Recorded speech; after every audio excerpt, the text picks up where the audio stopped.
Okay, you guys. So the Kate never had cancer thing is getting hotter and louder and more concerning, I think. Um, because I just saw that the Daily Beast, this guy Tom Sykes has labeled it a bombshell. I spoke about it, I believe, yesterday, and I see that a lot of people are talking about it, and apparently it's really gone viral on Twitter. Of course, I'm not on Twitter, so I don't know what's going on in that space, but apparently the Kate never had cancer thing has erupted on Twitter, and everybody is talking about it. What could I possibly add to what I already said yesterday? I mean, for me, what's even more interesting today is the fact that Kensington Palace has not issued any statements um, to clarify all of this.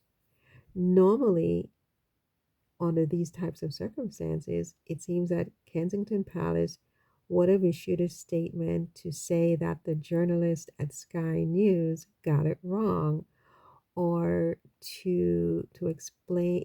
I know they have a policy: never complain, never explain, but something like this that makes Kate look like a liar on something so sensitive as having cancer, I would think that it would be something they wouldn't want to run wild, as it were.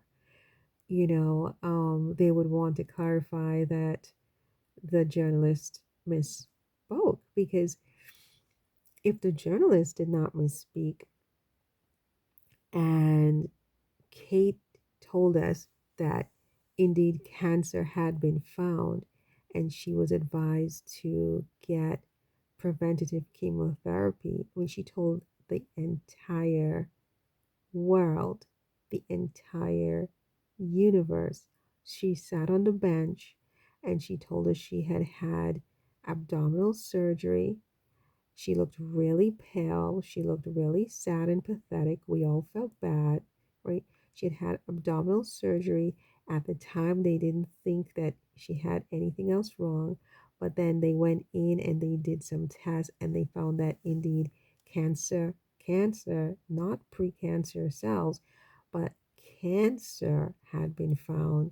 And so she's in the middle of, she has started a treatment and she wants some time and some privacy to continue that treatment with her family.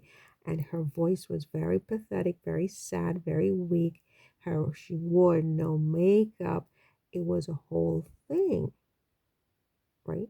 And the Sussex squad was lambasted by all of the UK press, and everybody said that we were all terrible. Meghan was terrible for ever leaving the house during this time, and that was what the narrative was. And so now that this journalist has blown the whole thing up and has said that she had precancerous cells, which, to my understanding, I mean, I'm not a doctor, but precancerous cells is a whole different thing from having cancer. You can have precancerous cells and never have cancer and never even take treatment. It can just self correct, right?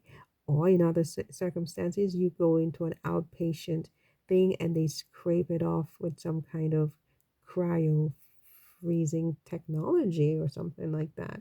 Don't quote me on that part. But some very simple outpatient procedure, or you take aspirins or something like that. I mean, the treatment is very, very minimal and very simple. It's not at all this uh, complex thing that she made out on that bench that she'd have to spend all this time with her family behind the scenes in this treatment for cancer. So when you now come out months later and say that you had pre-cancer cells, precancerous cells, which is a completely different thing medically, right? Completely different.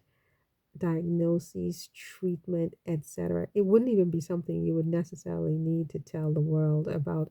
It's just something you take care of in an outpatient one day, maybe even not even an hour. It doesn't even take to scrape it off. And you now say that it's precancer cells, or a journalist says that.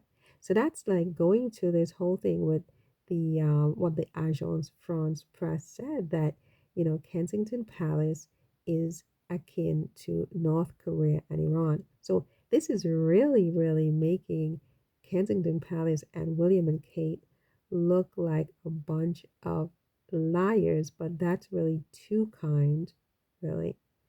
And they don't issue any statements to correct this error that the reporter made. I mean, clearly the reporter must have made an error. Why would they not issue any statements to correct that unless they can't for some reason, because the reporter will be able to back up what she said, right? I mean, it is the most,